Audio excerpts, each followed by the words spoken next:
د ویسټ انډیز لوبډلې کپتان جیسن هولډر څه ویلي دي؟ ګرانو لیدونکو السلام علیکم. د مطلب له شریکېدو وړاندې چینل حتما سبسکرایب کړئ. ویسټ انډیز د کرکټ نړۍ یو بهترینه لوبډله، هغه لوبډله چې د کرکټ دوه لومړني نړیوال جامونه یې ګټلي، هلته چې کرکټ نه پرته بل کسب نشته. لوبغاړي د کرکټ په دنیا واکمن دي او د زرګونو ډالرو په مقابل کې یوازې یو څو لوبې ترسره کوي او د دوی لوبغاړي د کرکټ مالګه شمیرل کیږي. د هماغوی کپتان جیسن هولډر ټول نړیوال جام کې بس دا یو ارمان لري چې نوی ځوان تازه راغلی افغانستان نه خپل غچ واخلي.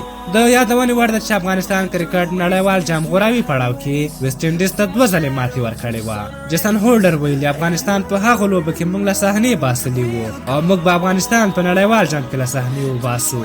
جیسن هولډر وایي هغه ماتې لا نه دي هیرې.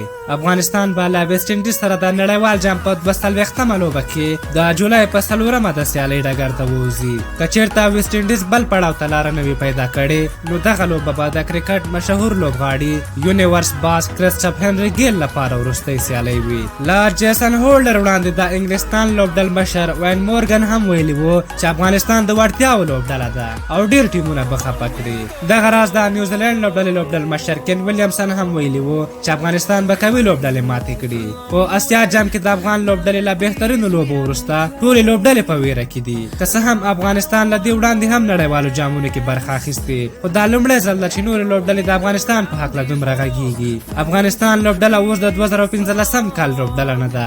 د راشد خان ارمان، رحمت شاه زرمتي او حضرت الله عزازي سره ډیره پیاوړې ښکاري او کولی شي د کرکټ نړۍ هرې لوبډلې ته ماتې ورکړي. تاسو څه نظر لرئ؟ افغانستان به په نړیوال جام کې کومو لوبډلو ته ماتې ورکړي؟ خپل نظر مو راته په کومنټ کې ولیکئ. که زموږ دغه ویډیو مو خوښه شوې وي ضروري لایک کړئ. تر بلې ویډیو مو په لویه بخښونکي خدای سپارم. د الله په امان.